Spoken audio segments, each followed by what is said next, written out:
दोपहर तक sponsored by Kautilya academy Rewa. नमस्कार, बहुत बहुत स्वागत है विंध्या टाइम्स में। दोपहर तक की दो बड़ी खबरों के साथ हाजिर हुए हैं। पहली बड़ी खबर की बात करते हैं। मध्य प्रदेश उच्च न्यायालय द्वारा 23 अप्रैल को सिविल जज वर्ग 2 के परिणाम घोषित किए गए और रीवा के लिए गौरवान्वित कर देने वाली बात है, क्योंकि रीवा की बेटी प्रियंवदा शुक्ला का बतौर सिविल जज इस परीक्षा में चयन हुआ है। आपको बता दें कि प्रियंवदा शुक्ला रीवा जिले के खरहरी ग्राम की रहने वाली हैं और ख्याति प्राप्त पर्यावरणविद वैज्ञानिक डॉक्टर उपेंद्र मणि शुक्ला और प्रेमवती शुक्ला की बेटी हैं। डॉक्टर उपेंद्र शुक्ला की पदस्थापना पर्यावरण विभाग भोपाल में मुख्य वैज्ञानिक के पद पर रही, जिसके बाद अब वह सेवानिवृत्त हो चुके हैं। प्रियंवदा शुक्ला रीवा की बेटी का सिविल जज के पद पर चयन हुआ है। काफ़ी गर्व की बात है। ये न केवल उनके परिवार के लिए बल्कि रीवा और विंध्य के लिए भी काफ़ी गौरवान्वित कर देने वाली बात है कि रीवा की बेटी बतौर सिविल जज अब सेवाएं देंगी।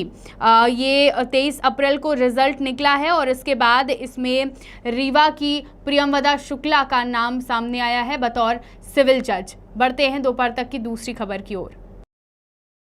मध्य प्रदेश में पंचायत चुनाव का मसला एक के बाद एक चीज़ों पर अटकता जा रहा है और सभी की नज़र इस पर है कि मध्य प्रदेश में पंचायत चुनाव कब होगा।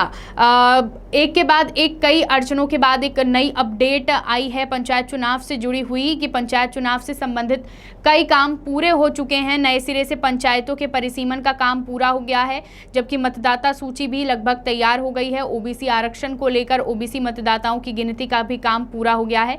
ऐसे में उम्मीद जताई जा रही है कि जल्द ही पंचायत चुनाव मध्य प्रदेश में कराए जा सकते हैं। 2014 में पंचायत चुनाव हुए थे, 2019 में होने थे, लेकिन कोविड के कारण 19 में पंचायत चुनाव नहीं कराए जा सके। इसके बाद परिसीमन पे मामला अटका और उसके बाद ओबीसी आरक्षण पर मामला अटका और अब धीरे धीरे कर जब नए सिरे से पूरा परिसीमन कराया गया, आरक्षण की प्रक्रिया फिर से कराई जा रही है, तमाम चीज़ें हैं, लगभग काम पंचायत चुनाव का पूरा हो चुका है। तो ऐसे में जल्द ही कयास लगाए जा रहे हैं कि पंचायत चुनाव फिर से मध्य प्रदेश में कराए जा सकते हैं। लेकिन इस बीच एक और अटकलें हैं जहां पर पंचायत चुनाव फंस सकता है, फिर से अटक सकता है। सुप्रीम कोर्ट स्पष्ट कर चुका है कि ट्रिपल टेस्ट का पालन किए बिना आरक्षण के फैसले को स्वीकार नहीं किया जा सकता, यानी चुनाव ट्रिपल टेस्ट के नियमों से ही होगा। ओबीसी के लिए निर्धारित सीटों को सामान्य सीटों में तब्दील करने की अधिसूचना जारी करने के बाद ही चुनाव कराए जाएं।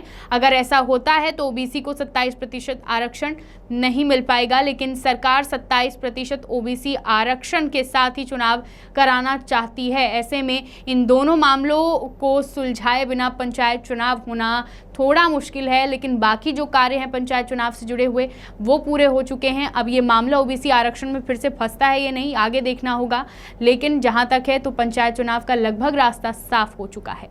दोपहर तक sponsored by Kautilya academy Rewa.